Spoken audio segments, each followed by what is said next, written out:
Mes bien-aimés, je vous dis bonjour. Prions.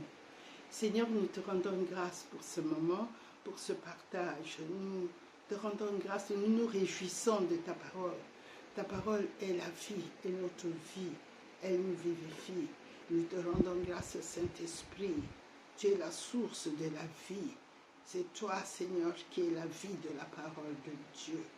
Et Seigneur, c'est toi qui nous transmets par toi, Saint-Esprit. Nous recevons tout du Père par le Seigneur Jésus-Christ et par ta puissance surnaturelle. Ô Saint-Esprit, merci pour ces moments où tu nous remplis, où tu nous environnes, où tu nous libères, où tu ouvres nos yeux et tu ouvres nos oreilles afin que nous entendons ce que, Seigneur, tu nous donnes. Nous te rendons grâce. Au nom de Jésus-Christ. Amen. Voilà, nous allons partager aujourd'hui la parole et je partage toujours ce que je reçois parce que, et si le Seigneur me vivifie au travers cette parole, c'est que ça peut porter de la vie aussi à beaucoup d'entre vous qui m'écoutent et qu'il en soit ainsi. Et comme Pierre, nous pouvons dire dans Jean 6, à partir du verset 68, Simon-Pierre lui répondit, « Seigneur, à qui irions-nous? Tu as les paroles de la vie éternelle. » Et moi aussi, je dis la même chose au Seigneur. Et je demeure dans ta parole. Je ne veux pas aller ailleurs. Je ne veux pas aller voir, Seigneur, ce qui se dit dans le monde ou ce qui se dit, Seigneur, autour de moi.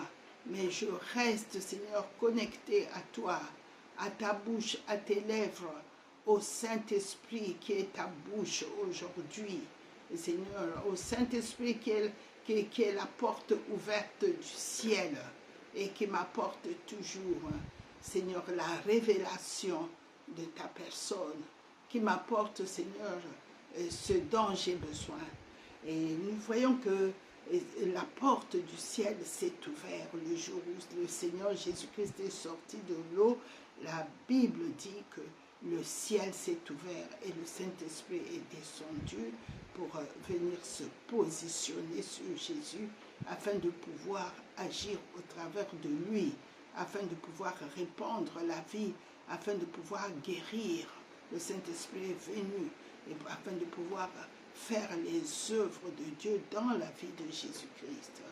Et en ce moment-là, Jésus, il était le Fils de l'homme, né de Dieu. Il était la sémence de Dieu, celui que Dieu avait choisi sur la terre, au travers qui il allait répandre sa grâce, il allait manifester le royaume, au travers qui il allait libérer la vie dans la vie des hommes, des femmes, de tous ceux qui allaient venir vers Jésus. Et le Saint-Esprit est venu.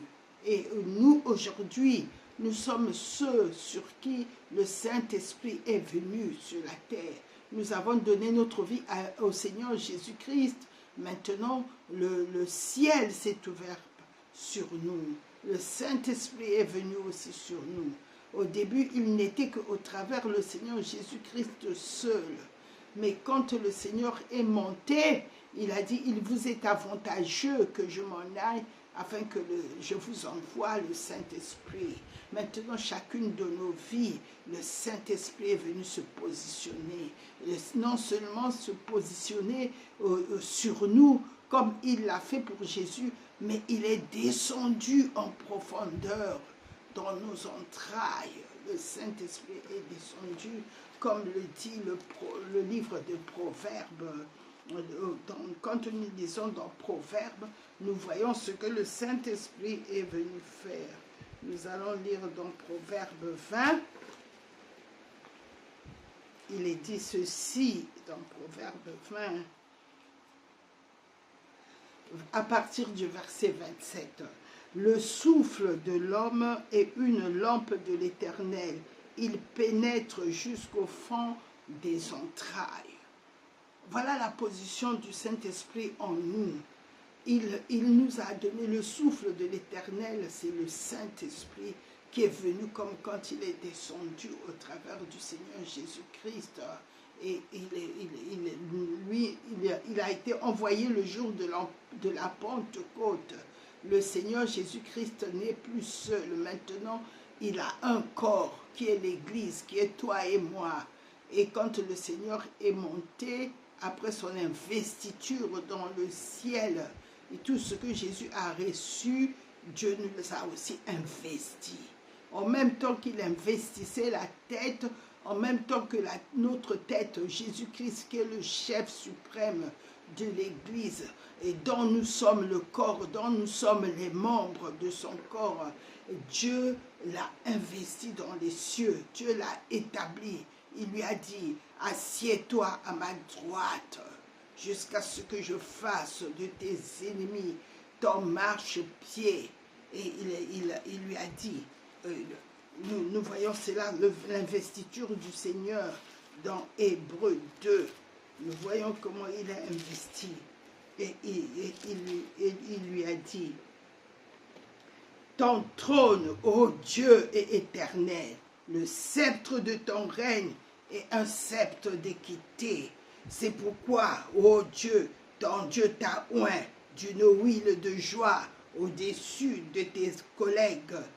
Et encore, toi, Seigneur, tu as au commencement fondé la terre, et les cieux sont l'ouvrage de tes mains. Ils périront, mais tu subsistes. Ils vieilliront tous comme un vêtement. Tu les rouleras comme un manteau, et ils seront changés. Mais toi, tu restes le même, et tes années ne finiront point. Et auquel des anges a-t-il jamais dit, assieds-toi à ma droite, jusqu'à ce que je fasse de tes ennemis ton marchepied. Au nom de Jésus-Christ, amen. Ici, il s'agit de l'investiture du Seigneur Jésus quand il était ressuscité et quand il est remonté avec son sang dans les cieux. Et parce que c'est lui qui avait reçu, en tant qu'homme, il a reçu le jugement, notre jugement, et il a reçu notre châtiment qui nous donne la paix et tombe sur lui. Et il a reçu l'épée qui empêchait, qui était sur la voie, qui empêchait à l'homme de s'introduire, d'être en communion avec l'arbre de vie, qui était maintenant en retrait, qui était séparé de l'homme, qui ne pouvait plus s'exposer. Au début, Dieu l'avait mis devant l'homme. Dieu est venu se mettre devant l'homme. Et Jésus-Christ, le Fils de Dieu, c'est-à-dire le fruit de l'arbre, celui qui est sorti de l'arbre, celui que Jésus, c'était le fruit de l'arbre. C'est en lui que l'arbre, le fruit est identique à l'arbre. On trouve dans le fruit, il y a les mêmes qualités de l'arbre. Tel est le fruit, parce que le fruit, il se reproduit. Dieu nous a fait comme des fruits, il a fait les hommes comme des fruits. Quand l'homme se reproduit au travers de ses enfants, on retrouve ses gènes, on retrouve son caractère, on retrouve ce qu'il est. Et c'est ainsi aussi que Dieu avait prévu transmettre à l'homme, il avait fait de l'homme un arbre qui allait produire des enfants, et les enfants allaient reproduire. Il allait y avoir une reproduction. En Dieu, il y a toujours une reproduction. En Dieu, Dieu est le Dieu qui se reproduit. Quand il nous a fait à son image, il s'est reproduit, il s'est projeté, quand il a créé Adam, Adam était l'empreinte de Dieu. Il a dit, créons l'homme à notre image et à notre ressemblance. Adam était la ressemblance de Dieu, il était l'image de Dieu. Quand on regardait Adam, bien sûr, ici nous sommes dans l'esprit, Dieu n'est pas fils de l'homme, c'est pas de la terre. Quand Dieu a créé Adam, nous devons toujours savoir qu'il était le Dieu esprit, a créé Adam d'abord en tant qu'esprit, parce que lui-même, il dit de sa bouche, créons l'homme à notre image, à notre ressemblance. Donc ici, la terre n'a rien à voir. Dieu est dans les cieux. Quand il parle comme ça, il est en lui-même et en lui, il y a son Fils et la parole et il y a son esprit. Et il parle, il dit créons l'homme. Il s'unit, Dieu, le Créateur, qui crée toutes choses, s'unit à sa parole, qui est libérée, qui est proclamée, et pour concrétiser par la puissance du Saint-Esprit ce qui est sorti de lui. Voilà, et il dit, à cette dimension-là, il nous crée. Et parce que la parole de Dieu dit, quand il dit quelque chose, cela existe, il l'appelle, et c'est là, et nous lisons cela dans Psaume 33. Psaume 33 nous révèle le mystère, la puissance de Dieu, la puissance de la création de Dieu. Il dit, dans Psaume 33, car il dit, et la chose arrive. Donc, quand il se servait de la parole, il a tout créé avec le dire de Dieu, le verbe de Dieu. Il a tout créé avec sa parole. Il n'y a rien qui n'existe sans sa parole. Dieu s'est associé à sa parole pour créer. Et donc, les choses existaient en lui. Mais c'est en lui aussi, il les a appelées pour les faire sortir, pour les faire exister. Qu'est-ce qu'il a fait pour les faire exister? Il a dit. Voilà la puissance, le pouvoir qu'a la parole. La parole ne nous vient pas de nous toutes seules. C'est Dieu qui le déclare. Il dit et la chose arrive. Et il dit, il ordonne et elle existe. Et par sa puissance, il ordonne et cela existe. Et donc le Saint-Esprit est la puissance de Dieu qui fait exister ce que la parole de Dieu a proclamé, ce que la parole de Dieu a dit. Parce que l'Esprit de Dieu a toujours été là avant la création. On dit, et l'Esprit de Dieu se mouvait au-dessus des eaux. Et quand le Seigneur nous a créés, il a fait la même chose. Il nous a fait, au moment où il a dit créons, nous avons été créés, l'homme à notre image. Et à cette image-là, le Seigneur a béni son image. L'Éternel a béni Adam. Et dans Genèse 2, il lui forma un corps. Et tout ce qu'il avait créé en lui-même, il l'a mis maintenant à l'existence. Et il a fait pleuvoir et la terre, il forma, la Bible dit dans Genèse 2, mais cette fois-ci, il donna forme. Le Saint-Esprit est celui qui donne la forme à ce qui se trouve en Dieu, qui fait exister. Et dans Genèse 2, nous disons ceci, lorsque l'Éternel Dieu fit la terre et les cieux, aucun arbuste des champs n'était encore sur la terre. Mais ça existait déjà. En lui, il avait déjà tout créé. Le Seigneur avait déjà tout créé. Et aucune herbe des champs ne germait encore, car l'Éternel Dieu n'avait pas fait pleuvoir sur la terre, et il n'y avait point d'homme pour cultiver le sol. Et qu'est-ce que Dieu va faire? Il va sortir l'homme de lui par le souffle, par le Saint-Esprit. Toujours le Saint-Esprit est là pour donner forme. C'est par la puissance du Saint-Esprit que nous sommes créés, que tout est créé. Et il dit ici, l'Éternel Dieu, au verset 7, forma l'homme de la poussière de la terre, il souffla dans ses narines un souffle de vie, et l'homme devint une âme vivante. Donc l'homme n'a reçu le mouvement et l'être, l'âme, c'est son être, sa personnalité, sa personne, sa façon de penser, sa façon de concevoir, sa façon d'entendre, sa façon d'écouter, la capacité d'écouter, la capacité de réfléchir. L'âme, son âme et son être. Ici, nous voyons le mouvement. Nous voyons aussi l'activité de tous les organes de son corps se mettre en mouvement. Nous voyons le mouvement n'était pas seulement le physique, mais il était aussi interne. Et l'homme devient une âme vivante. Adam était une âme vivante, mais Jésus-Christ est un esprit vivifiant. Voilà, le Saint-Esprit qui était en lui, c'était l'Esprit qui lui avait donné la vie, qui le faisait vivre. La véritable vie de Adam ne venait pas de la fonction de ses organes, mais il était vivifié par l'Esprit de Dieu.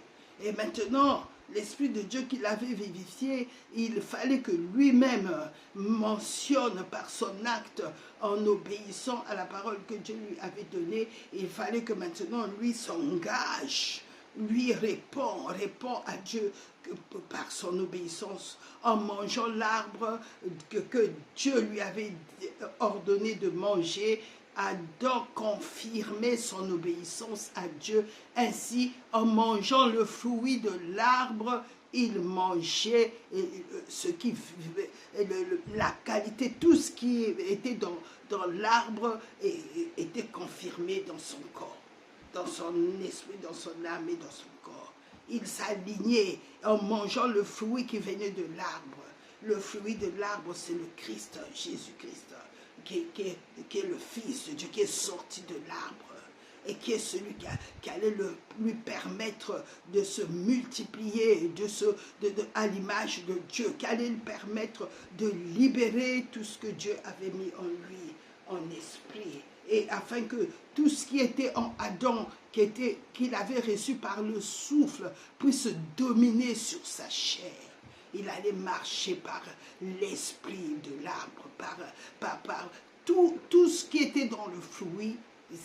Tout ce qui est dans le fruit, c'est tout ce que l'arbre est.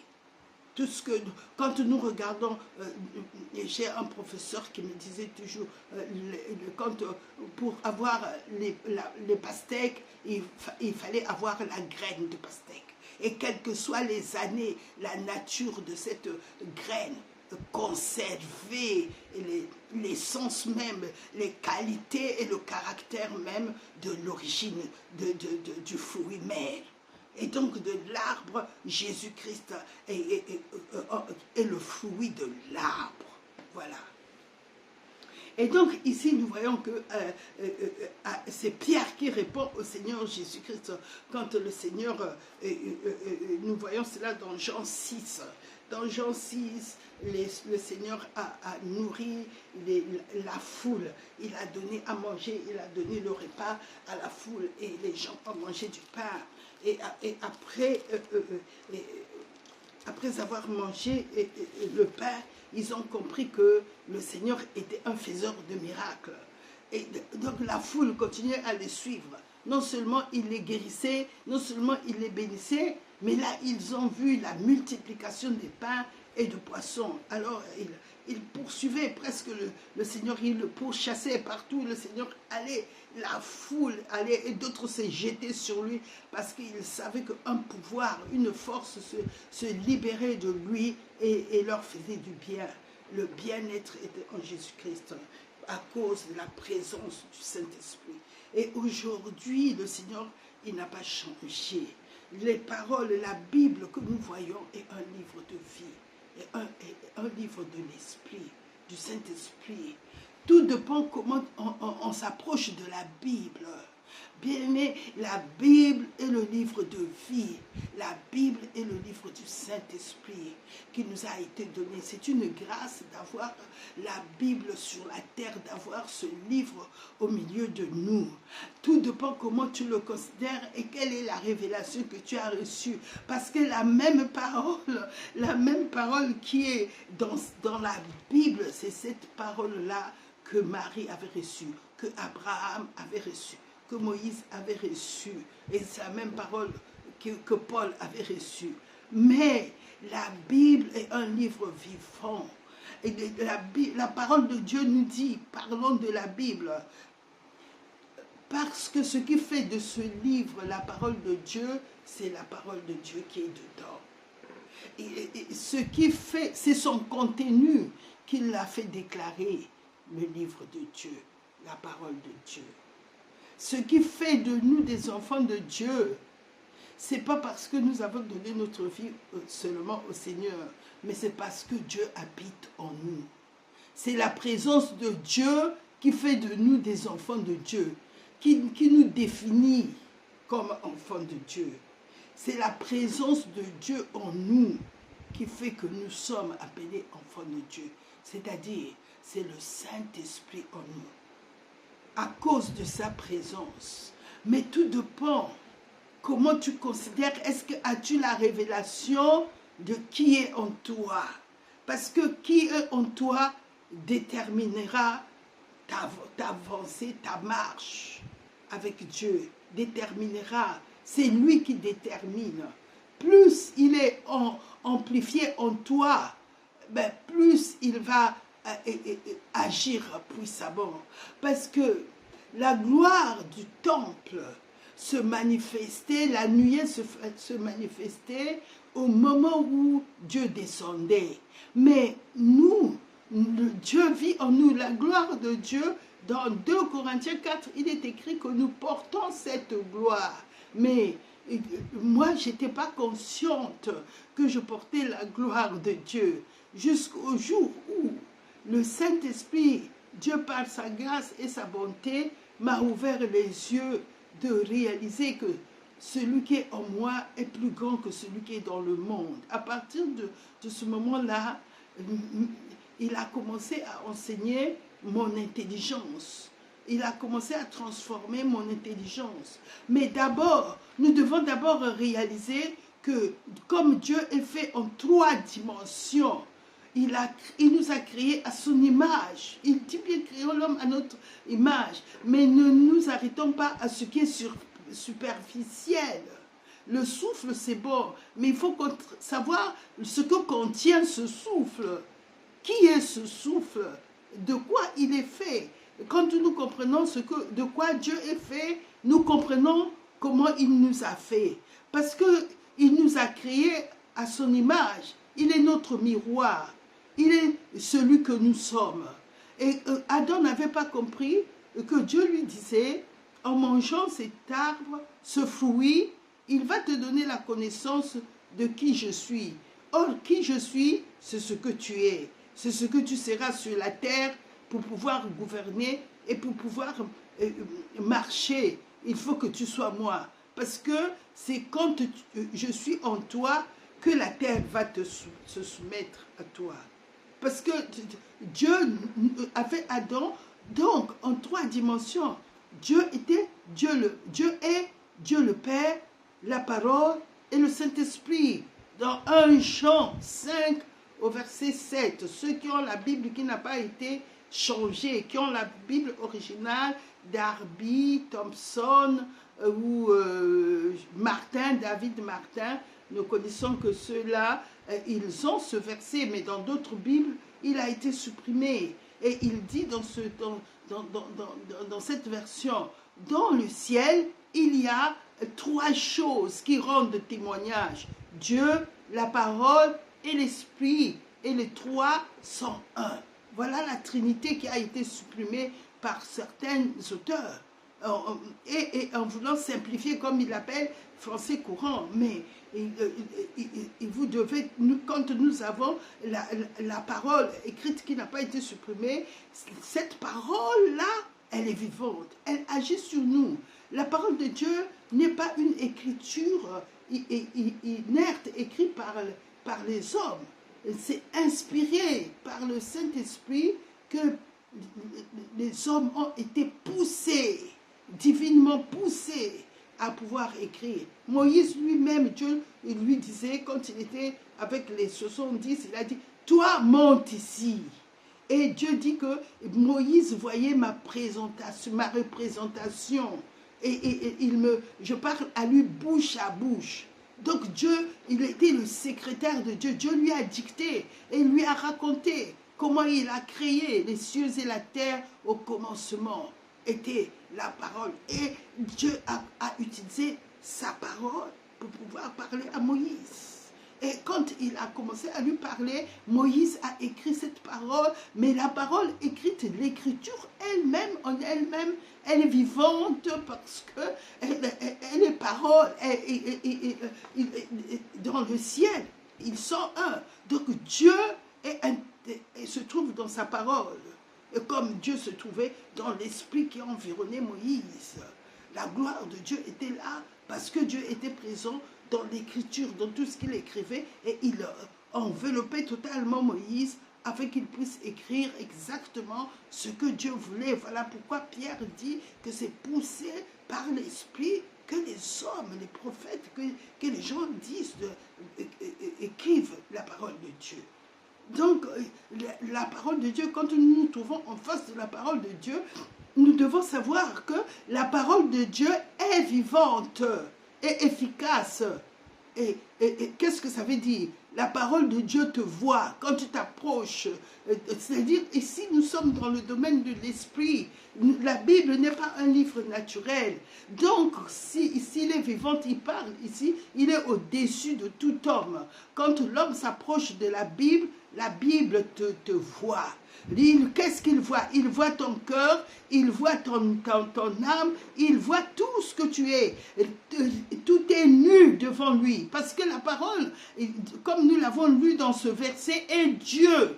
Or, la Bible dit dans Hébreux 4, nulle créature n'est cachée devant lui, mais tout est nu devant celui à qui nous devons rendre compte.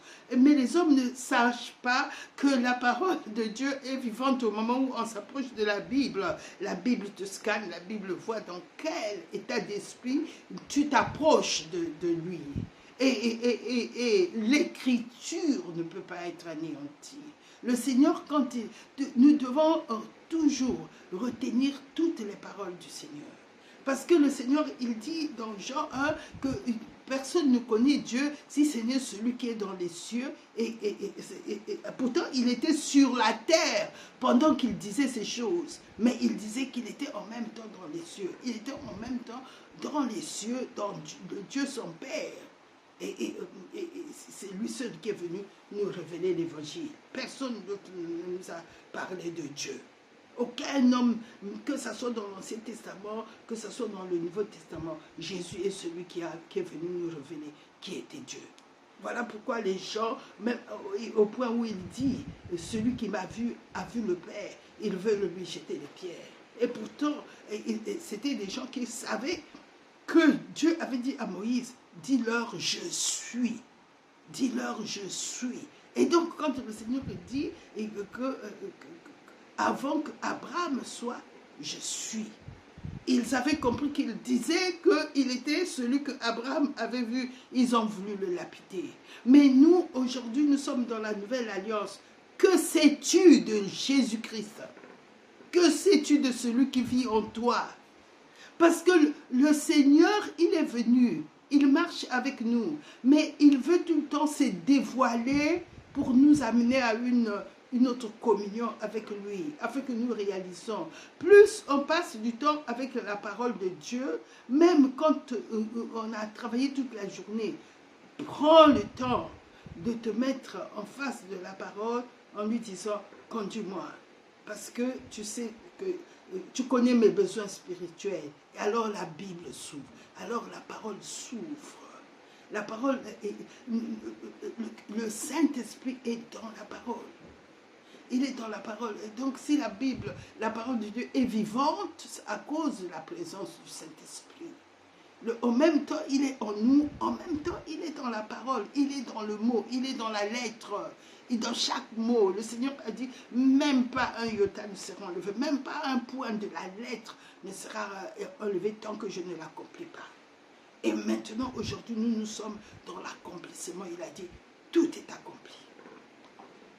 Il a tout accompli spirituellement, il a tout accompli mentalement, au niveau de notre âme aussi, c'est accompli. Il a tout accompli corporellement, il a tout accompli financièrement, il a tout accompli relationnellement, il a tout accompli.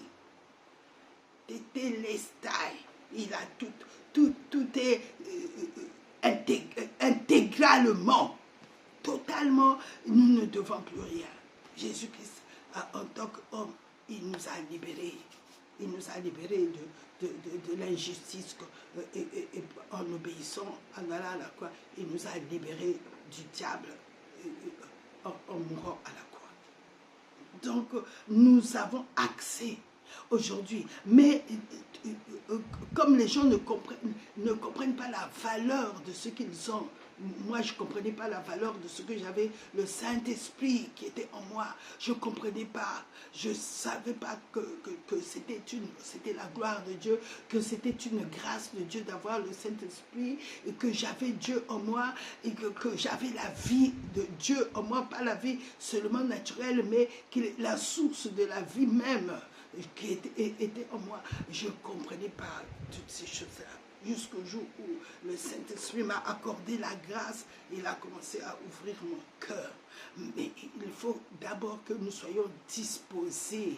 Et la parole de Dieu, elle est vivante. Quand nous nous approchons, elle voit l'état de nos cœurs. Si nous la lisons par devoir, il nous laissera faire notre devoir. Il dira, elle a accompli, cette personne a accompli son devoir. Si nous la lisons parce que nous recherchons le Seigneur, il va se dévoiler. Parce que le Seigneur ne prenait pas tous les disciples avec lui. Il savait que ceux qui voulaient avoir quelque chose de lui, qui voulaient savoir qui il était, eh bien c'était ces trois-là, Pierre, Jean, Jacques. Et quand il allait quelque part, il les appelait, venez. Et surtout Jacques et Jean, ils ont voulu expérimenter la puissance de Dieu. Tu veux que nous invoquions le feu du ciel. Et Pierre était toujours le premier à donner la réponse à cause de sa soif. Il aimait le Seigneur. Il était prêt à mourir pour le Seigneur. Il aimait le Seigneur. Il était prêt à se battre pour le Seigneur. Mais seulement le Seigneur lui a fait comprendre que ce n'est pas dans la chair, que c'est par mon esprit que tu dois vivre. Et quand le Seigneur a vu les attentes de Pierre, c'est à lui qu'il a confié les agneaux, les brebis. Et c'est à Jean qu'il a donné les plus grandes révélations. Et donc nous voyons ici que tout dépend de l'attitude que nous avons. Le Saint-Esprit veut nous révéler les plus grandes choses, les plus grandes richesses. Dieu a des grandes révélations pour toi. Il veut se révéler, il veut se dévoiler. Parce que s'il s'est dévoilé avec Moïse, combien plus toi et moi, le sang de Jésus-Christ a effacé nos dettes, a effacé ce que nous devons devant le Seigneur. Jésus a reçu l'épée de la croix dans son corps. Et le propitiatoire a été satisfait du sang de Jésus-Christ. Et la justice de Dieu nous a été imputée. Et donc, à cause de la justice de Jésus-Christ, Dieu le Père ne nous cache rien. Mais il faut que nous ayons l'attitude des gens qui veulent recevoir la révélation. Et quand le Saint-Esprit commence à nous donner, à se révéler, à nous révéler le Seigneur Jésus, parce que c'est lui qui est venu préparer l'Église. Et il faut que nous le laissons nous révéler qui est notre époux, qui est notre Seigneur et notre Sauveur. Le Seigneur Jésus-Christ, tout ce qu'il a reçu, il est notre tête et c'est ce que nous avons reçu. Et le Saint-Esprit veut nous donner cela ici sur la terre des vivants. Le Seigneur a tout laissé pour venir afin que nous puissions recevoir la vie de Dieu et la vie en abondance. Ça veut dire que pour que nous puissions recevoir la restauration, la puissance de la résurrection dans chaque état, dans chaque partie de notre vie. Il nous a créés comme lui, Dieu le Père, Dieu la parole et Dieu le Saint-Esprit. Et il nous a créés esprit, âme et corps. Ces trois dimensions doivent être comblées. Même si nous n'avons pas encore un corps de rédemption, mais le corps que nous avons a été déjà racheté. Dans 1 Corinthiens 6 dit ceci. Nous le lisons, 1 Corinthiens 6 dit ceci. Parce que si nous comprenons les choses spirituelles eh bien les choses naturelles vont toutes s'aligner.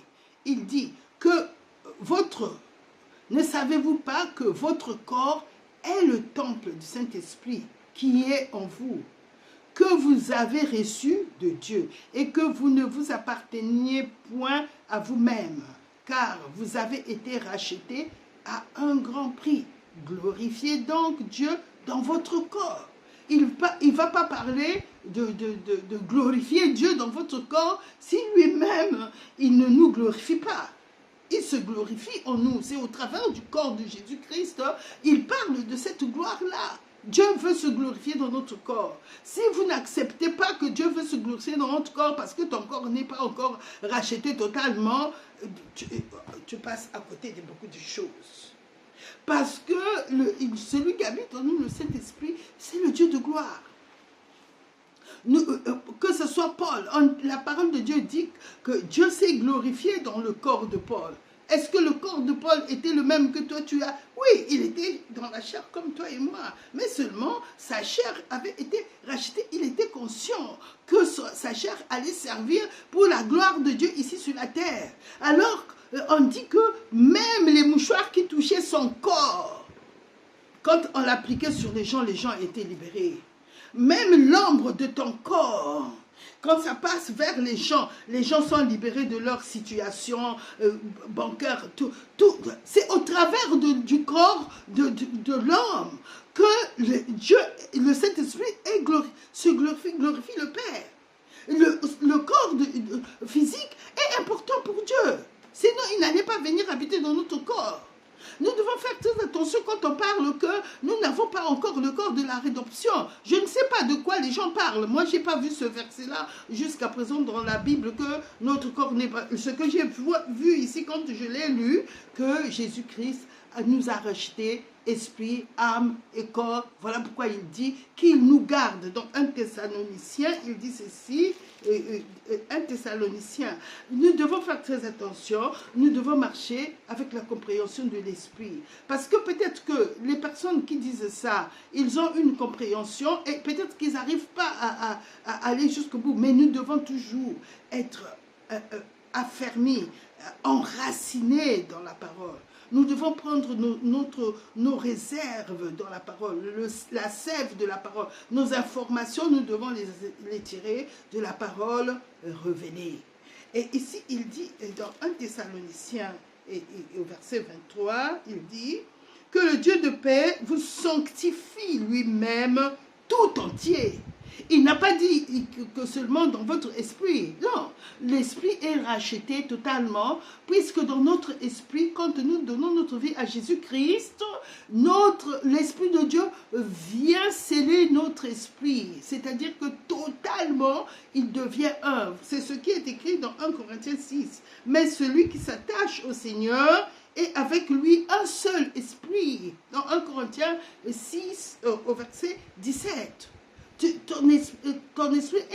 Mon esprit et l'esprit de Dieu sont un seul, une seule identité. Tout ce que Dieu est, je le suis.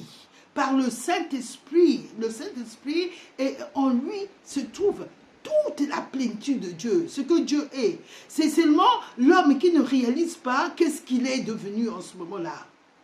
Et si tu réalises qui tu es devenu, oh là là, le Saint-Esprit t'amènera loin.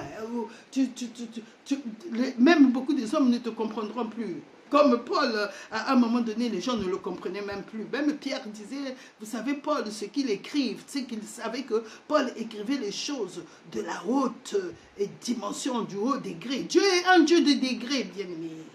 Nous devons toujours nous attacher à ce que la Bible dit.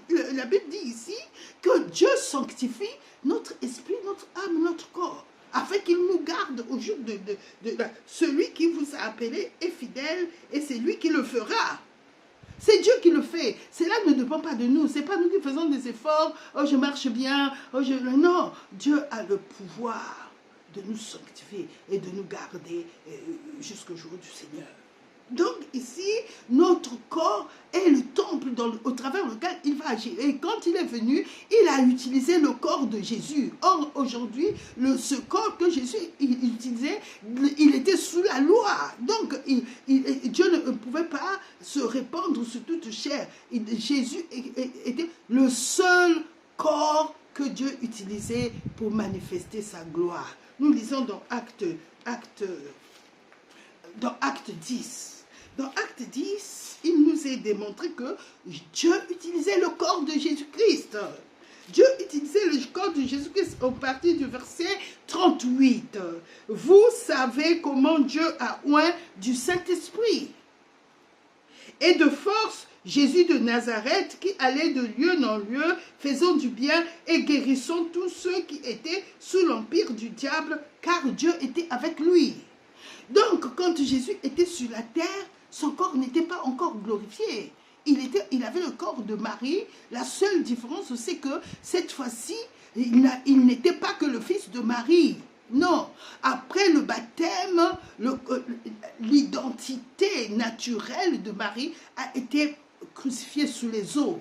Et quand il est sorti, il a montré que je suis ressuscité. Alors le Saint-Esprit est descendu, et il est venu se positionner sur lui. Donc, si le Saint-Esprit était avec Jésus, quand il était encore homme sur la terre, Jésus a reçu son corps de rédemption qu'à la résurrection. Il est idem pour nous. C'est pareil pour nous. Mais ça veut dire aussi que Jésus, si le Saint-Esprit a utilisé le corps de Jésus pendant qu'il était encore sur la terre après son baptême, il fera la même chose pour toi et moi. Dieu a besoin de ton corps, le Saint-Esprit a besoin de ton corps pour guérir, pour se manifester. N'attends pas le corps de la rédemption, non. Le corps que Dieu veut utiliser ici sur la terre, c'est ton corps que tu as quand tu as donné ta vie à Jésus et quand tu t'es fait baptiser, la nature, le vieil homme, tu as déclaré à Dieu que maintenant je rentre en Jésus-Christ et je suis ressuscité avec Jésus-Christ. Et donc, à partir de ce moment-là, maintenant que tu es encore sur la terre, ton corps est racheté. Jésus est allé à la croix pour racheter le corps que nous avons, afin que Dieu puisse les utiliser. Il les a sanctifiés. Et la Bible, c'est ce qu'il nous dit ici. Lui-même tout entier, le Dieu de paix vous sanctifie lui-même tout entier. Il n'a pas dit à moitié, tout entier. Tout entier, ton corps est déjà racheté, comme nous l'avons vu, et sanctifié. Il a dit, mais vous avez été lavés, mais vous avez été sanctifiés, c'est-à-dire vous avez été mis à part pour Dieu, mais vous avez été justifiés. C'est dans notre corps physique que nous avons été lavés, sanctifiés et justifiés au nom du Seigneur Jésus-Christ et par l'Esprit de notre Dieu. Bien-aimés, les Écritures ne peuvent pas être changées. Et quand nous sommes dans la vérité, le Saint-Esprit libère sa puissance. Parce qu'en libérant la puissance, il confirme les Écritures, que c'est ce qu'il avait écrit. Et donc ici, notre corps a déjà été racheté. Voilà pourquoi dans notre corps, l'Esprit de Dieu vient habiter. Parce que Dieu ne peut pas venir habiter un temple qui ne lui appartient pas. Si tu n'as pas l'Esprit de Dieu, tu ne lui appartiens pas. C'est la Bible qui dit ça dans le livre de Romains. Donc si tu as l'Esprit de Dieu, tu lui appartiens. Esprit, âme et corps. Le livre de Hébreu, dans Hébreu 4, il nous est dit que la parole de Dieu sépare âme et esprit. Donc tu es bien constitué de l'esprit, âme et corps. Et la parole de Dieu, même dans Hébreu, précise qu'il sépare aussi jointure et moelle. Même les os, il sépare les os même de ton corps de chair. Donc, bien-aimés, nous avons été créés, nous sommes à Jésus-Christ, nous avons été rachetés. Attends-toi à voir ton corps être utilisé pour Dieu. Voilà pourquoi tu dois accepter que je suis le temple de Dieu. Et dans le temple de Dieu, ne fais pas rentrer n'importe quoi. si tu es déjà racheté, ne va plus avoir des relations qui ne sont pas bonnes, qui ne sont pas selon la parole de Dieu. Parce que sinon, tu es en train de faire rentrer dans le temple les identités du diable. Et même quand nous écoutons n'importe quoi, c'est faire rentrer dans le temple de Dieu des choses qui ne le glorifient pas.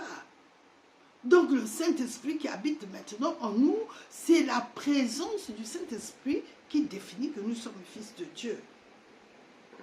Nous avons la vie de Dieu en nous, bien-aimés. Il faut que nous réalisons ça. La parole de Dieu est esprit et vie. Et donc nous revenons dans Jean 6. Et quand les gens qui ne comprenaient pas, ils cherchaient Jésus pour leurs besoins.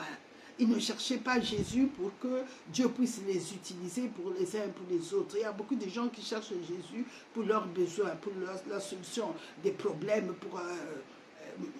Moi, je parle des choses que j'ai vécues. Au début, quand on m'a parlé de Jésus, j'étais enfant. J'aimais le Seigneur parce que je voyais ce qu'il faisait à ma mère, les bonnes choses, les belles choses. Il y avait toujours des grâces, nous étions toujours bien. Mais plus tard, quand j'ai grandi, ne connaissant pas Jésus moi-même, je me suis laissé influencer par le monde. Je suis partie dans le monde avec des relations illicites qui n'étaient pas bonnes. Et j'ai fait aventure en aventure, j'ai rencontré des gens qui n'étaient pas bons. Et plus tard, je me suis repentie, le Seigneur m'a accordé la grâce d'être sauvée. Et j'étais déjà mariée, mais le Seigneur amène toutes choses bonnes à l'achèvement. Le Seigneur, il est merveilleux. Il ne nous laisse pas comme ça. À partir du moment où nous rencontrons le Seigneur, nos vies changent. Nos vies sont impactées par lui et par sa puissance. Et il nous libère de tous les jougs, quel que soit le joug, parce que nos vies maintenant lui appartiennent. Nous nous confions en lui et nos vies lui appartiennent. Et à partir de ce moment-là, l'achèvement de son œuvre à la croix et de sa résurrection est manifesté dans nos vies. C'est le Dieu de vie. Et donc nous revenons toujours à Adam. Adam, s'il avait mangé le fruit de l'arbre, l'arbre de vie, c'était Dieu lui-même. Puisque quand Dieu a dit, empêchons l'homme d'atteindre l'arbre de vie afin qu'il ne mange pas le fruit, il a placé les deux anges et l'épée flamboyant pour protéger sa présence. L'homme ne pouvait plus aller en présence de Dieu. Et Jésus-Christ est venu. Il a reçu le châtiment de l'homme, c'est-à-dire l'épée et le jugement. Les anges ont libéré la voie. Maintenant, il n'y a plus d'épée pour pouvoir châtier et il n'y a plus de jugement pour empêcher que nous approchions de Dieu. Jésus a pris notre jugement et il a reçu notre châtiment. Et la voie, l'épée a été écartée et les anges, les chérubins, le rideau a été déchiré. Jésus nous a unis par un seul corps en tant qu'homme, par un seul corps, et lui-même qui est le Fils de Dieu s'est uni à nous et nous a présentés à Dieu comme des hommes parfaits. Nous avons obtenu la perfection. Maintenant, ce que je voulais partager avec vous ce matin, c'est de réaliser qui est le Seigneur Jésus. Le Seigneur Jésus-Christ est le fruit de l'arbre. Il est le fruit de l'arbre et Dieu est l'arbre de la vie. Dieu seul donne la vie. Il est l'arbre de la vie. Et nous retrouvons cet arbre-là à la fin de l'Apocalypse de la Bible. L'arbre n'a pas disparu. Dieu est toujours là. Et nous venons toujours au secours. Et quand nous donnons notre vie à Jésus, nous devons savoir que nous mangeons le fruit de l'arbre de la vie. Le fruit est identique à l'arbre. Il a les mêmes qualités, il a la même vie. Il a la même sève qui est le Saint-Esprit. Donc, quand nous donnons notre vie à Jésus-Christ, c'est ce que Adam allait faire, mais lui, il allait le faire physiquement. Et nous, quand nous acceptons Jésus-Christ dans notre vie, nous avons le fruit de la vie en nous. Nous avons l'esprit de la vie en nous. Et donc nous voyons que ce n'est qu'en Jésus-Christ que nous pouvons trouver les fruits qui va améliorer notre vie. L'amour, la joie, la paix, la patience, la bonté, la bienveillance, la foi. Ici, il ne s'agit pas de la foi de l'homme, mais de la foi divine, la foi de Jésus-Christ, et de la foi, de la douceur, de la maîtrise de soi. Tous ces 9 fruits se manifestent en nous. Quand nous sommes conscients que j'ai mangé, Jésus est le fruit de Dieu, Jésus est Dieu lui-même. En acceptant Jésus, j'accepte Dieu. Parce qu'en Jésus se trouve corporellement toute la divinité de Dieu. Ce que Dieu est se trouve en Jésus-Christ. Quand j'accepte Jésus, j'accepte tous les pouvoirs que Dieu a, la puissance que Dieu a pour manifester, pour pénétrer dans le monde surnaturel. Jésus est la porte. Pour pénétrer dans le monde de l'esprit, Jésus est la porte. Sans Jésus-Christ, il n'y aura pas le Saint-Esprit. Le Saint-Esprit, c'est Dieu le Père. C'est lui qui a fait naître Jésus sur Marie. Marie a dit à l'ange, mais comment cela se fera-t-il? Moi, je ne connais point d'homme. L'ange lui a dit, le Saint-Esprit viendra sur toi. Dieu lui-même viendra sur toi. Donc, Jésus est la sémence incorruptible du Père. Et Jésus est le fruit de l'arbre. Il est sorti vraiment de l'arbre afin que nous puissions le manger. Mais si l'homme aujourd'hui dit, je ne veux pas de ce fruit, il va manger d'autres fruits du diable. Ce n'est pas la faute à Dieu. Parce que Jésus s'est fait homme. Il est venu jusqu'à l'homme. Il n'est pas resté dans les cieux. Dieu, au temps fixé, il avait dit qu'il enverrait son fils. Il a donné des prophéties au travers les Michée de Bethléem naîtra un fils. Au travers d'Ésaïe, la Vierge sera enceinte. Au travers d'Ézéchiel, je vous donnerai encore nouveau, je mettrai en vous mon esprit. Il n'a pas arrêté au travers de Jérémie. Dieu a prophétisé qu'un fils devait naître. Même Moïse l'a dit. Et donc, à partir d'aujourd'hui, beaucoup des hommes n'acceptent pas le fruit qui donne la vie. Même ceux qui l'ont accepté, si on n'est pas conscient qui est Jésus, on ne va pas expérimenter tout ce qu'il est. Jésus, quand il veut se révéler, il se dévoile.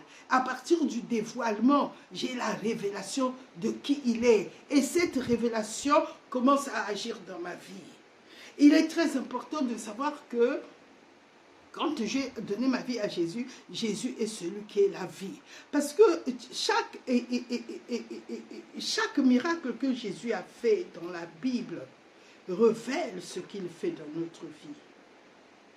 Quand la femme qui avait le sang, les écoulements de sang, quand cette femme-là est allée toucher la frange de Jésus, au travers de la frange de Jésus, il y avait toujours une corde, les Nazaréens portaient dans leur frange. Quand nous regardons dans le livre de Lévitique, Dieu dit comment ces franges-là devaient être faites. Et ces franges-là possédaient un cordon violet qui était comme le sang de Jésus-Christ, donc le sang qui était la justice de Dieu.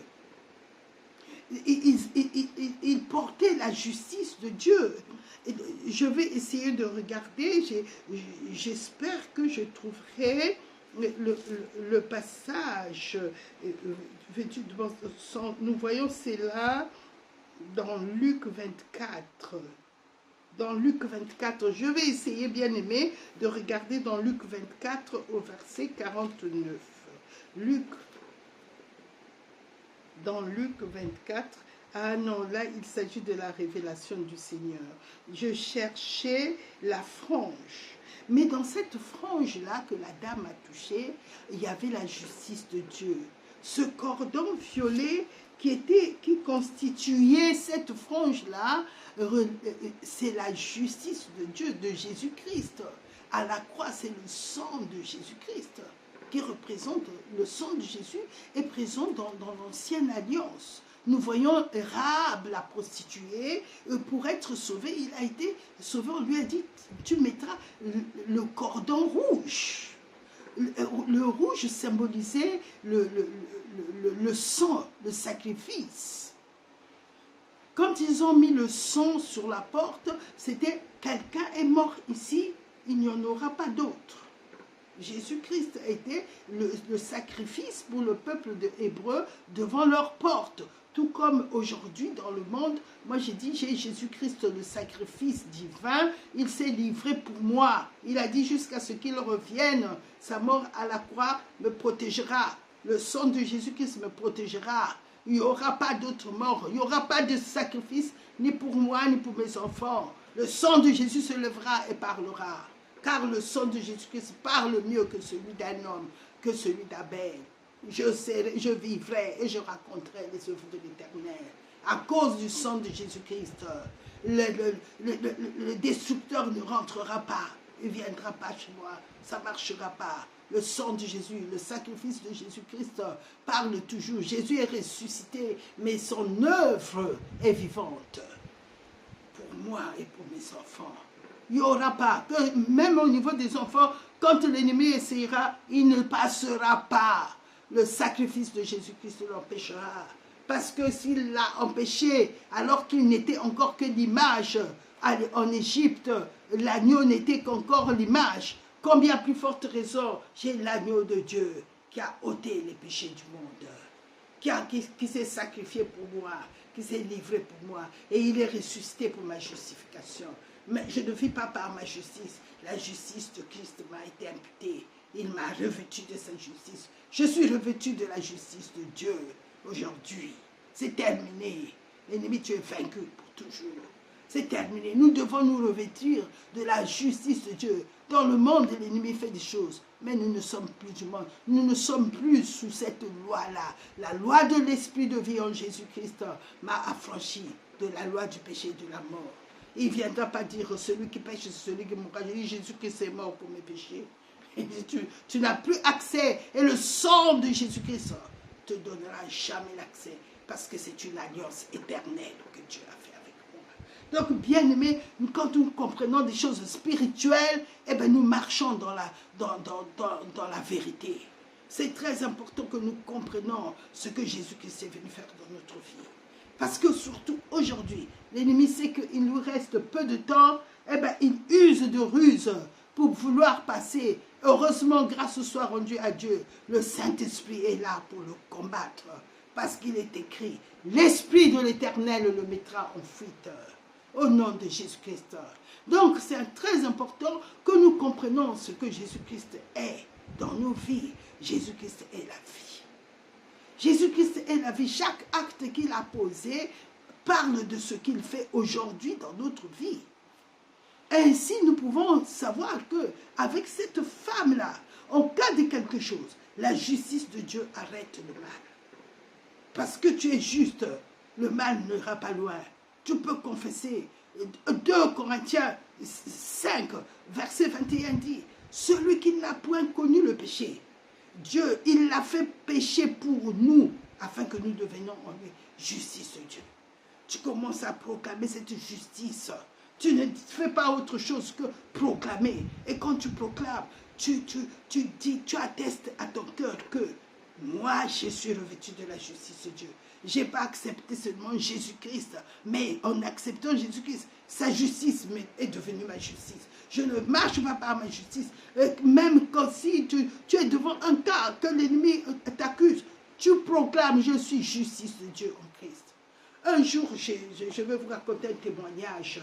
Et je vivais à Libreville à cette époque-là. Et il y avait une dame qui travaillait avec nous, qui était de l'Assemblée. Je ne sais pas ce qui s'était passé. Est-ce que le père de mes enfants l'avait bien payé? Je n'en sais rien.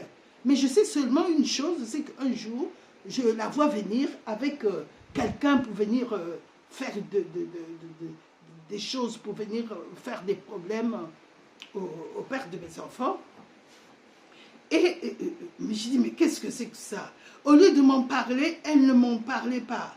Donc, elle est allée susciter quelqu'un pour venir régler ça. Eh bien, moi, je ne connaissais que la parole de Dieu. Je ne connaissais que Dieu, je ne connaissais pas ces choses-là. En ce moment-là, j'ai seulement dit, toute arme forgée contre nous sera sans effet. Et toute langue qui se lève en justice, je la condamne. Tel est l'héritage des serviteurs de Dieu. Tel est le salut qui nous vient de Dieu. Le monsieur là m'a regardé.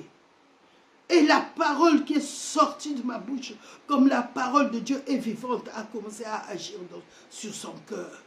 Il a dit, madame, vous pouvez m'expliquer? Je dis, moi, je n'en sais rien, je ne sais pas qu'est-ce qui se passe. Dites à la dame qui vous a amené de vous expliquer. Et la dame a commencé à expliquer. Et puis, le père de mes enfants lui a dit, mais je ne sais pas, je vais te donner, je vais te payer. Il lui a fait un chèque ou quelque chose comme ça. Mais en tout cas, le monsieur s'est excusé. Et moi, j'ai dit que moi, je n'étais pas au courant. Il ne m'en avait pas parlé. Mais la parole a formé un bouclier devant moi. Parce que ce monsieur, il n'était pas venu pour s'amuser. Mais la parole de Dieu ne s'amuse pas. La parole de Dieu est puissante. Elle est spirituelle. Et la parole de Dieu a eu le contrôle sur les démons qui étaient dans cet homme-là, sur les esprits qui étaient dans cet homme-là. Et il s'est calmé. Nous amenons toute pensée captive à l'obéissance de Christ par la parole de Dieu. La parole de Dieu est vivante. Les armes avec lesquelles nous combattons ne sont pas charnelles. Il ne faut pas rentrer dans les discussions, dans les disputes. Non. Utilise la parole de Dieu. Libère l'épée. Libère l'épée. Jésus a fait la même chose. Quand les pharisiens venaient, lui, il disait, qu'est-ce qui est écrit? Que lis-tu? Qu'est-ce que vous lisez? Toujours, il ramenait les gens à la parole de Dieu. Et c'est ce que nous devons faire. Parce que ces esprits-là, ils veulent faire la diversion. Et deux fois, ils veulent te faire croire que la situation perdure. C'est un mensonge. Ce que Jésus-Christ a fait à la croix, libère-le. Dès que tu vas le proclamer, parce que tu le proclames à la nature, et au naturel, eh bien, elle va agir spirituellement. Parce que les situations, elles sont spirituelles. Libère la parole de Dieu. La parole de Dieu est vivante et efficace. Elle va agir sur ces esprits-là. Et comme il est écrit, l'esprit de l'Éternel les mettra en fuite.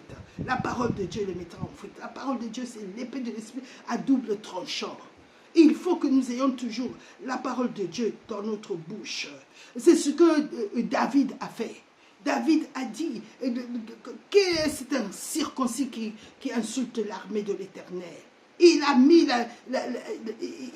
il a divisé les choses. Il a dit, toi, tu n'as pas Dieu, tu es un circoncis. Moi, je suis marqué dans ma peau, je suis circoncis. Ça veut dire que j'appartiens à Dieu et que Dieu te livrera entre les mains.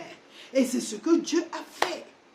Dieu, sachant que nous allons traverser ces époques-là, il nous a circonciés par le Saint-Esprit. Le Saint-Esprit, c'est une circoncision.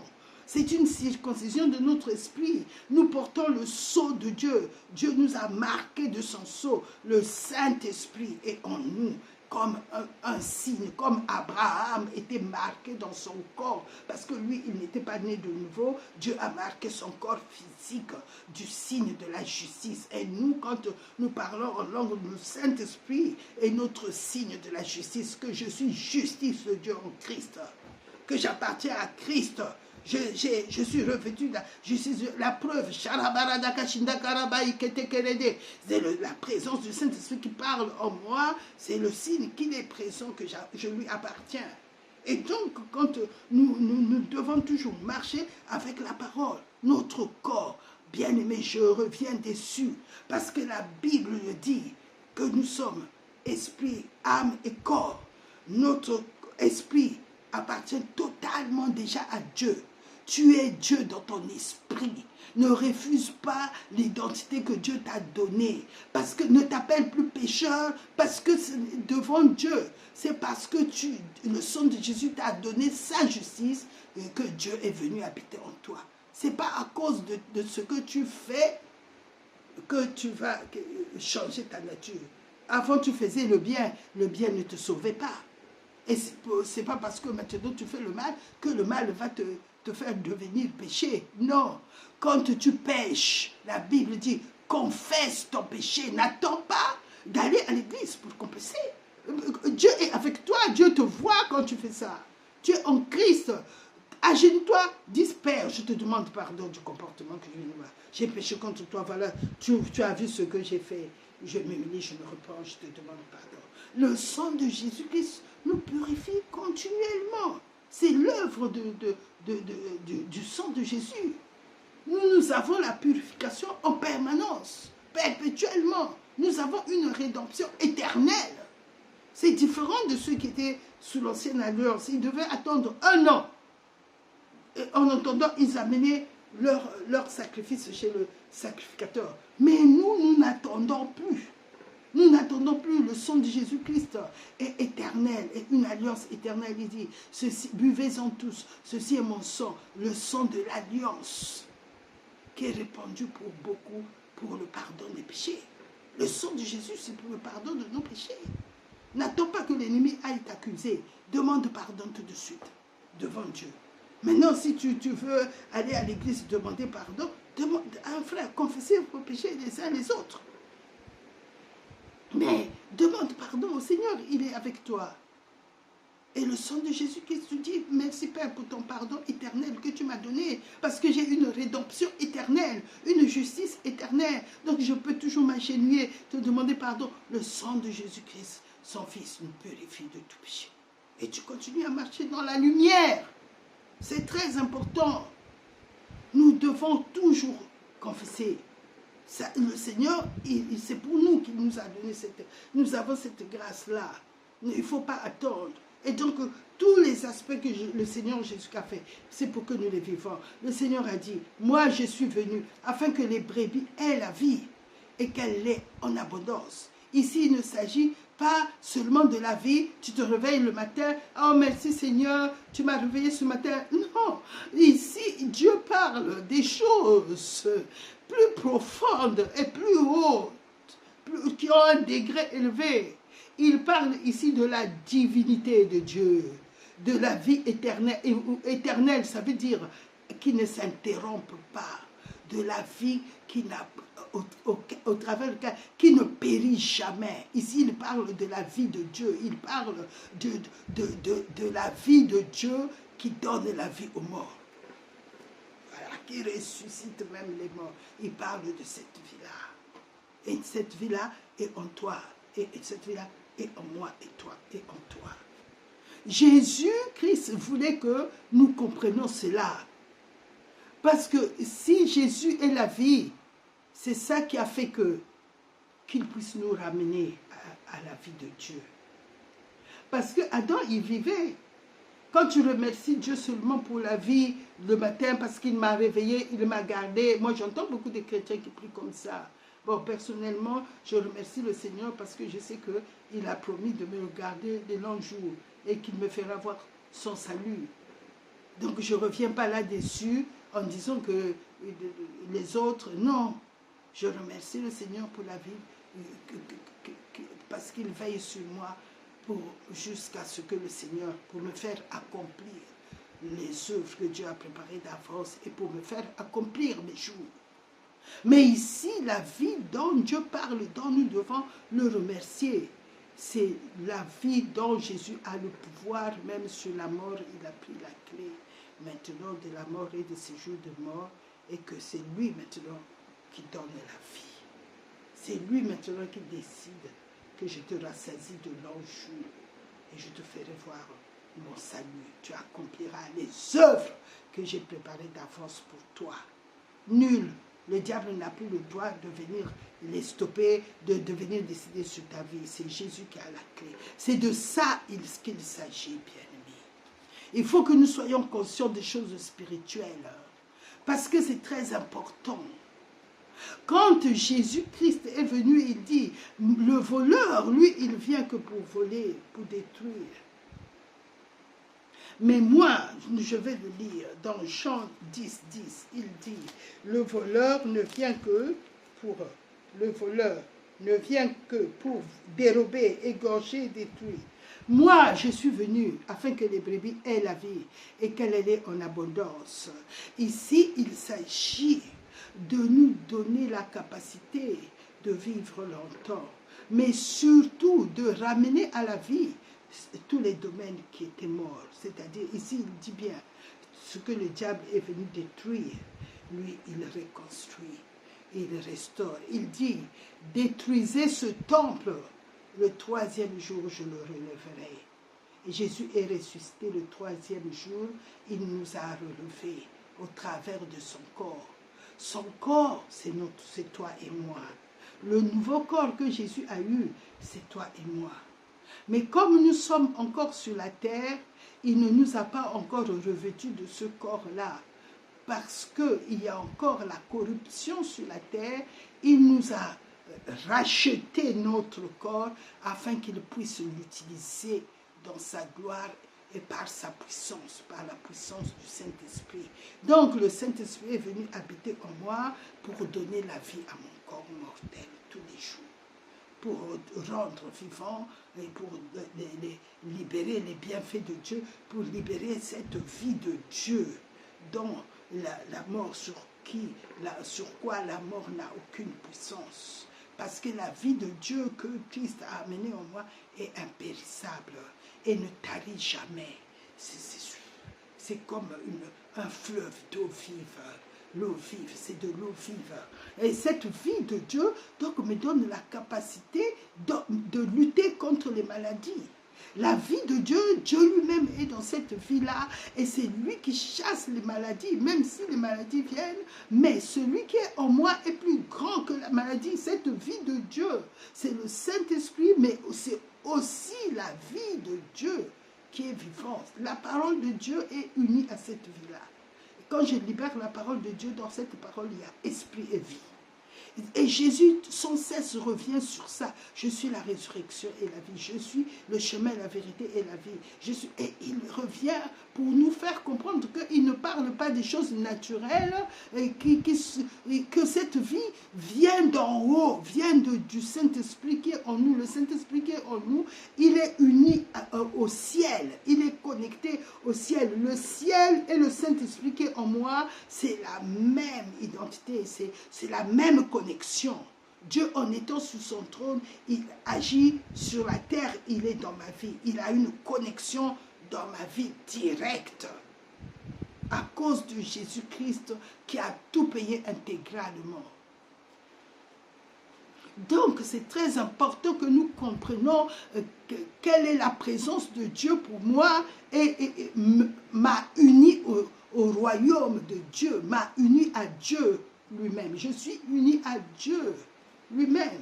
C'est ça que les enfants de Dieu, nous devons comprendre. C'est ça qui nous différencie des autres personnes. Et une fois qu'on a compris ça, alors cette révélation fait que commence à agir dans ma vie et mon corps reçoit et commence à accepter ce qui est vrai, les vérités célestes. Mais c'est d'abord le cœur et la tête que le Saint-Esprit change. Donc, quand il nous donne la révélation dans le cœur, il faut que cela puisse monter jusqu'à transformer. Je suis transformé par le renouvellement de l'intelligence. C'est ça, la révélation, c'est le renouvellement. Le Saint-Esprit renouvelle mes pensées. Ma façon de penser humaine cède maintenant à la pensée de Dieu, à la pensée du Saint-Esprit. Je commence à recevoir. C'est ça, la transfiguration de Christ. Le Saint-Esprit se transfigure tout le temps. Il nous révèle qui est Jésus-Christ en nous. Pour que nous ne nous arrêtons pas, j'ai accepté Jésus. Nous avons accepté Jésus et tout ce qu'il est. Si Jésus est Dieu, c'est que Dieu vit en toi, Dieu vit en moi. Si Jésus est le fruit qui donne la vie, c'est que j'ai la vie de Dieu en moi. Parce que la Bible dit que Dieu nous a donné sa vie. qui est la vie éternelle, la vie impérissable, la vie inébranlable, qui est le roc. Cette vie-là, Dieu dit que même si les tempêtes viennent, le vent souffle, la maison n'est point tombée. Pourquoi? Parce que Dieu est présent. La présence de Dieu, c'est la vie de Dieu. C'est quelque chose. C'est la présence du Saint-Esprit en nous et vraiment dans la dimension de la puissance de Dieu. Et il dit que si celui qui a ressuscité Jésus-Christ d'entre les morts habite en moi, celui qui a ressuscité Jésus d'entre les morts donnera aussi la vie en mon corps mortel. C'est lui qui me fait vivre. C'est cette vie-là, c'est une substance du ciel qui vient de Dieu lui-même et qu'il fait descendre dans nos vies. Nous allons prendre Jean 11, bien-aimé. Jean 11. Jean 11, à partir du verset 25, nous voyons ici, il s'agit de Lazare. Il s'agit ici de Lazare. Nous avons vu que cette femme-là, à cause de la justice de Dieu, qui était dans la tunique, dans la frange du vêtement du Seigneur, il a touché la frange. Parce que les évangiles parlent de cette femme-là, de Marc 4, de Marc 5, il y a aussi Luc. J'ai cherché Luc parce que je voulais savoir qu'est-ce que Luc disait de cette femme-là. Et Matthieu aussi parle d'elle et de Jairus. Mais nous voyons que l'autre dit qu'il avait touché le vêtement. Mais il y a un autre évangéliste qui dit qu'il avait touché la frange du vêtement du Seigneur Jésus-Christ. Et quand j'ai regardé cette frange dans Lévitique, la composition de cette frange, j'étais étonnée de voir qu'on parlait de ce fil rouge, violet presque, qui était, Dieu avait ordonné que ça soit dans la composition de cette frange-là. Et donc cette femme-là, quel que soit ce qu'elle avait fait, dès qu'elle a touché la justice de Dieu, eh bien, la justice de Dieu l'a guérie, la puissance de Dieu, la justice de Dieu, tout ce qui est de Dieu se manifeste par la puissance.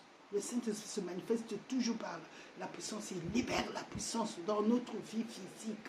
Il libère la puissance. Voilà pourquoi Jésus dit, j'ai senti qu'une force était sortie de moi. Parce qu'il a touché un domaine spirituel. La justice de Dieu, c'est le trône de Dieu. Son trône est fondé sur la justice et l'équité. Donc Jésus-Christ représentait le trône de Dieu sur la terre. Le Saint-Esprit représente le trône de Dieu en nous. Il représente le royaume de Dieu en nous. Mais il faut que nos yeux s'ouvrent pour savoir qui est en nous. Et quand nous commençons à connaître, quand à accepter, Saint-Esprit, révèle-moi qui tu es en moi. Il va commencer à nous révéler selon sa volonté et selon aussi les besoins de ce qu'il veut de ce qu'il veut donner, et bien ça va agir dans notre vie. Et donc aujourd'hui je vais partager avec vous la révélation du Seigneur Jésus-Christ, ce qu'il est pour moi dans ma vie.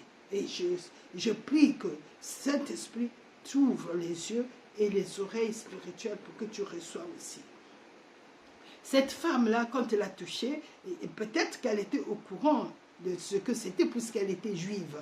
Donc elle savait qu'en touchant cette frange, elle touchait quelque chose des sacrificateurs. Le Seigneur était un Nazirien. Il avait ses cheveux, donc elle savait qu'en touchant ses vêtements, pourquoi elle n'a pas touché la tunique seulement, mais la frange. Et l'un des évangélistes dit qu'il avait touché la frange. Et donc j'ai cherché ça, mais ça vous encourage aussi, vous, à lire, à chercher par vous-même, parce que souvent quand c'est comme ça, c'est que le Saint-Esprit a quelque chose pour vous qu'il voulait vous donner. Et c'est à ceux qui iront lire, qui iront chercher, qui vont recevoir cette bénédiction spirituelle au nom de Jésus-Christ. Parce que moi, ça m'est arrivé pendant un culte. Et puis le prédicateur dit, ben, je vous encourage à aller lire. Et dès que je l'ai lu, ça a ouvert une bénédiction intense dans ma vie. Et j'ai été vraiment bénie d'une façon extraordinaire. Donc je vous encourage à aller lire. Celui qui trouvera la frange trouvera une issue et que la justice de Dieu se libère dans ta vie en allant chercher la vérité. Voilà. Ici, nous lisons dans Jean 11, à partir du verset 25. Jésus parle ici à Marthe. Il dit à Marthe ici, Jésus lui dit, « Ton frère ressuscitera. » « Je sais, lui répondit Marthe, qu'il ressuscitera à la résurrection au dernier jour. » Marthe savait toutes ces choses-là parce que le Seigneur les enseignait. Il allait tout le temps chez eux à Béthanie et il parlait avec eux. Une fois qu'il était chez eux, il était en train de parler de ces choses, de la résurrection, du dernier jour. Et Marie est venue s'asseoir pour écouter tout ce que le Seigneur disait. Mais Marthe s'affairait toujours à la cuisine, les choses de chaque jour, il faut qu'il mange, il faut que... Et le Seigneur, et non seulement elle n'était pas contente que sa sœur ne fasse pas comme elle vient se plaindre. Et le Seigneur lui dit, Marthe, Marthe, tu t'affaires, tu es toujours agitée, je vais faire ci, je vais... Quand est-ce que tu vas t'asseoir pour m'écouter? Ta sœur, elle a choisi ce qui ne lui sera jamais ôté. Et quand nous regardons, Marie est restée jusqu'à la résurrection de Jésus. Et elle a été la première à oindre Jésus, mais aussi la première à voir Jésus ressuscité, à qui le Seigneur avait donné le message, il va leur dire que je suis ressuscité, je suis vivant. Et donc ici, nous pouvons être dans les assemblées, nous affairer à beaucoup de choses, mais le temps que nous accordons au Seigneur est plus important, parce que c'est dans cette communion-là, c'est pendant cette intimité-là que le Seigneur se révèle à nous. Et nous voyons cela avec le couple naturel. Monsieur et madame, une fois qu'ils sont mariés, deux fois ils ne s'exposent toujours pas. Mais c'est quand ils sont dans l'intimité, dans la chambre, qu'ils se dévoilent. Eh bien, cet exemple, cette image, ça devait nous donner de ce que le Seigneur fait avec des gens qui ont l'intimité avec Dieu. Ils ne sont pas nombreux. Ils ne sont pas nombreux, mais ça existe, des gens qui sont dans l'intimité avec Dieu. Et là, le Seigneur se dévoile, nous donne des révélations extraordinaires. Et Paul aussi était parmi ces gens-là. Et le Seigneur se dévoile, il nous donne des révélations que d'autres ne peuvent pas avoir, parce que les autres ont toujours une vie extérieure. Et ils montrent qu'ils aiment le Seigneur aux autres. Mais il y a des gens qui n'ont jamais montré comment ils aimaient le Seigneur, mais pourtant qui se dépêchent pour être dans l'intimité avec le Seigneur. Et donc c'est très important ici. Nous voyons maintenant au verset 25 que le Seigneur lui répond, puisque Marthe a dit que je sais, lui répondit Marthe, qu'il ressuscitera à la résurrection au dernier jour. Jésus lui dit, je suis la résurrection et la vie. Celui qui croit en moi vivra, même s'il meurt. Et quiconque vit et croit en moi ne mourra jamais. Crois-tu cela? Elle lui dit, oui Seigneur, je crois que tu es le Christ, le Fils de Dieu qui devait venir dans le monde. Au nom de Jésus-Christ, Amen. Merci Seigneur, je te prie, Saint-Esprit, que tu puisses ouvrir vraiment l'entendement de mes bien-aimés et afin que nous recevons la vie, parce que tu es la vie, la résurrection et la vie. Merci Père. C'est très important que nous comprenions ce que le Seigneur a voulu dire à Marthe. Marthe s'attachait à ce que le Seigneur lui avait enseigné, à ce que le Seigneur disait. Mais quand il était maintenant devant le problème qui nécessitait tout ce que Dieu avait mis en elle, elle vivait en fait au passé. Elle n'avait pas réalisé que le Seigneur était en train de lui faire comprendre quelque chose qui allait se passer en ce moment même. comme aujourd'hui, que je suis en train de partager avec vous. Dieu est en train de te dire quelque chose qui va se passer en un moment. Quand le Seigneur dit ici à Marie, je suis la résurrection et la vie, il veut dire que je suis celui qui amène à la vie tout ce qui est mort dans ta vie. Je suis la résurrection et la vie. Je suis la résurrection et la vie. Quand Jésus m'a dit ça, j'ai compris que tout ce qui est dans ma vie, c'est Jésus-Christ qui ramène la vie. Que j'ai reçu Jésus, que maintenant que je m'attende à voir tout ressuscité dans ma vie. La puissance de Dieu, la puissance de la vie de Dieu. Ce n'est pas la vie des hommes, bien-aimés. La vie de Dieu en nous ramène à la vie tout ce qui est mort. Dans le mot résurrection, il y a le mot réction. Toi qui m'écoutes, s'il y a quelque chose qui est mort dans ton corps, Jésus-Christ est la résurrection et la vie. Il est ressuscité afin que tu puisses retrouver ta réction. Et s'il y a des situations qui ne vont pas en ce moment, je voudrais te dire au nom de Jésus-Christ que la vie va triompher. Que Jésus, quand il parlait à Marthe, il lui faisait comprendre que je suis celui qui ramène à la vie tout ce qui est mort. Même si ton frère est mort, il va ressusciter aujourd'hui. Mais Marthe n'avait pas compris le aujourd'hui de Jésus. Elle avait compris, nous avons entendu beaucoup des enseignements dans nos vies. Mais aujourd'hui, j'aimerais te dire que Jésus-Christ, au travers de cette parole, te dit, tout va ressusciter. Tout va renaître, tout va reprendre vie.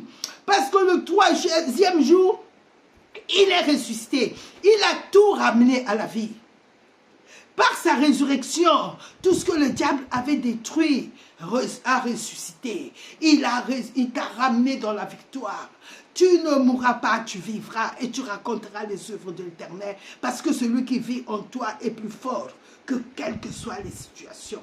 Le Seigneur, il est vivant, il est ressuscité. Ça veut dire qu'il a triomphé. Il reste attaché au Seigneur. Reste à ce qu'il a fait. Reste, il est la résurrection et la vie. Il a dit à Marie, nous allons bien retenir ce qu'il a dit à Marie. Bien-aimé, quand le Seigneur m'a donné cette parole, j'ai dit merci Seigneur. Nous devons toujours passer du temps avec le Seigneur afin que le Saint-Esprit nous donne la révélation. Parce que le Saint-Esprit, il regarde au cœur. Il sait que nous avons de besoins. Mais des fois, nous regardons les hommes, les prophètes, le médecin. Le médecin, Dieu va l'utiliser parce que Dieu t'a déjà donné la parole. Rien n'est impossible à Dieu. Dieu peut utiliser qui il veut sur la terre pour te faire parvenir la réponse, la solution. Parce que Jésus est la solution du ciel. Jésus est la réponse de toute notre vie. Il est le fruit de Dieu par qui nous recevons la vie de Dieu. Nous recevons la résurrection de tous les domaines de notre vie. Que ce soit les enfants, que si ça n'allait pas. Jésus dit par cette parole, je suis la résurrection et la vie. La vie reprend dans cette situation. Il n'y a pas de puissance, il n'y a pas de force qui va s'opposer à la puissance de celui qui m'a ressuscité. C'est ça que ça veut dire. Celui qui m'a ressuscité habite en toi. Toutes les situations vont ressusciter. Ta situation financière relève, retrouve la vie. Tu es libéré, tu as été libéré. Il a payé pour ça. Intégralement, ta dette a été payée. Reste sur la parole. Comme Marie, Marthe, ils avaient reçu là. Jésus est venu, mais eux, ils regardaient la situation. Mais Jésus leur dit, mais c'est pas parce que j'étais pas là quand ça s'est passé. Maintenant que je suis, c'est maintenant que je libère la vie. Ton frère vivra. Ton frère ressuscitera. Ta situation va se rétablir. Tes relations, tout ce que l'ennemi a fait va être détruit au nom de Jésus-Christ. Parce que Jésus-Christ est la vie. Il est la résurrection et la vie. La Bible dit, la parole de Dieu déclare, je suis la résurrection et la vie. Et il dit, maintenant, à partir du verset, je vais le lire. Jésus lui dit, je suis la résurrection et la vie. Celui qui croit en moi vivra, même s'il meurt. Et quiconque vit et croit en moi ne mourra jamais. Crois-tu cela? Et elle lui dit, oui Seigneur, je crois que tu es le Christ, le Fils de Dieu qui devait venir dans le monde. Nous voyons que Marthe, elle ne voyait pas les choses, elle regardait la situation. Mais Jésus te dit, regarde-moi. Regarde-moi.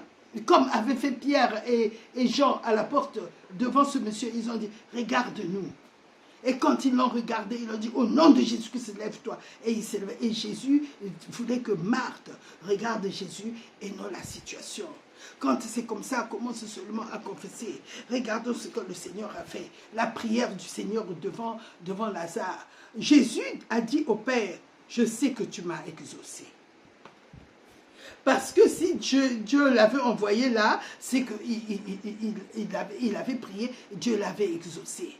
Mais il a dit, mais c'est à cause de la foudre. Écoutons la prière du Seigneur. Il dit, et Jésus leva les yeux en haut et dit, Père, je te rends grâce de ce que tu m'as exaucé. Jésus n'a pas dit que de ce que tu vas m'exaucer, de ce que tu m'as exaucé. Dieu l'avait déjà exaucé pour Lazare. De ce que tu m'as exaucé. Pour moi, je savais que tu m'exauces toujours. Mais j'ai parlé à cause de la foule. Mais il a dit, pour moi, je sais que tu m'exauces toujours. Et là, toi et moi, nous vivons dans la foi du Fils de Dieu. Nous vivons dans cette foi-là. Ce que Jésus-Christ qui vit en toi, pendant qu'il intercède pour toi, il dit à Dieu, Père, je sais que pour cette situation de Bernard, je sais que pour cette situation de Janine, je sais que pour cette situation de Marie-Claude, tu m'as déjà exaucé. Je sais que tu m'exauces toujours. C'est la prière de Dieu, de Jésus-Christ en toi. Mais toi, aligne-toi maintenant avec la foi de Jésus-Christ. Parce que la Bible nous dit que ce n'est plus moi qui vis, c'est Christ qui vit en moi. Et si je vis dans ma chair, je vis dans la foi au Fils de Dieu qui m'a aimé et qui s'est livré lui-même pour moi. Ça veut dire que Jésus, quand il est dans ta vie, il t'a donné sa foi. Je mets toutes les situations des personnes qui m'écoutent, Seigneur, sous ta foi, la foi que tu as mis. Ta foi est en eux. Et je mets cela sous ta foi, afin qu'ils voient tous ceux qui écoutent, qu'ils voient, Seigneur, que ta foi a déjà été exaucée. Et que tu as dit dans leur vie, oh Père, je sais que tu m'exauces toujours. Toujours. Donc, Seigneur, à cause de ta foi, toutes les situations changent au nom de Jésus-Christ. À cause de ta foi, Seigneur Jésus, que tu nous as donné. Ta foi ne faillit jamais. Quand, Seigneur, la foi naturelle ne peut pas. Par le Saint-Esprit, tu libères ta foi dans chacune de nos vies. Nous te rendons grâce, Seigneur, et nous déclarons par ta foi, la foi de Jésus-Christ, que nous sommes exaucés. Car Jésus-Christ est le temps favorable. En Jésus-Christ, c'est le temps favorable. En Jésus-Christ, c'est le jour du salut. Au temps favorable, je t'ai exaucé. Au jour du salut, je t'ai secouru. Le secours arrive maintenant. Crois seulement, attends-toi et rends grâce à Dieu que tu as la foi de Jésus-Christ. Jésus-Christ est venu dans ta vie avec sa foi. Avec sa foi, parce qu'il croyait que tu vas être sauvé. Il est venu. Et comme il croit aussi, avec sa foi quoi que tu es déjà exaucé. Dieu ne compte pas sur ta foi, mais ces situations-là changent à cause de la foi de Jésus-Christ qui est en toi. Ça y est, le Saint-Esprit est en train d'agir et foi en Dieu. Que la foi de Jésus-Christ ne faillit jamais. Et tu témoigneras de la gloire de Dieu. La parole de Dieu est vivante, bien-aimée. Nous devons vivre par la parole de Dieu. Et il est esprit et vie. Il a dit la vie. La vie de Dieu agit dans nos vies. Et puissamment. Cette vie-là se trouve en Jésus-Christ. Celui qui a le Fils a la vie. La vie de Dieu, c'est la foi de Dieu. C'est l'Esprit de Dieu qui est en toi. Donc, sois fortifié. Je voulais vraiment partager ce moment avec toi parce que quand j'ai reçu ça, ça m'a béni. Et j'ai vu la gloire de Dieu se manifester. J'ai vu la vie de Dieu dans tous les domaines de ma vie. Je suis en train de voir la vie de Dieu se manifester par la foi de Jésus-Christ qui est en moi, qu'il a mis en moi. Ce que ma foi ne pouvait pas faire, la foi de Jésus-Christ est en train de tout ressusciter, de tout restaurer, de tout établir le royaume de Dieu. Parce que c'était le but du Seigneur Jésus-Christ en venant dans notre vie, que nous recevons la vie et la vie en abondance. Que la vie en abondance, dès aujourd'hui, agit dans ta vie et sois attaché à la parole de Dieu. N'oublie pas, la parole de Dieu est vivante et efficace, plus tranchante qu'une épée quelconque à deux tranchants. Elle pénètre, elle est pénétrante, tranchante, elle sépare âme et esprit, jointure moelle. Si ton esprit est totalement à Dieu, maintenant la parole de Dieu va transformer ta façon de penser, ton intelligence, afin de t'amener de révélation en révélation. Et cette révélation va agir dans ton corps physique, à cause de la présence du Saint-Esprit en toi, qui est la puissance de Dieu, qui est inébranlable, victorieuse. Merci Seigneur, nous te rendons grâce pour la vie en abondance, la vie de Dieu qui vient d'en haut par le Saint-Esprit. Sois glorifié. Merci Saint-Esprit. Oh Saint-Esprit. Merci Saint-Esprit. Tu es venu en nous. Merveilleux Saint-Esprit. Merci Seigneur Jésus pour ton amour infini, impérissable. Le don de Dieu et l'appel de Dieu sont irrévocables. Sont irrévocables. Au nom de Jésus-Christ, Amen. Vous êtes bénis par la parole de Dieu. Amen.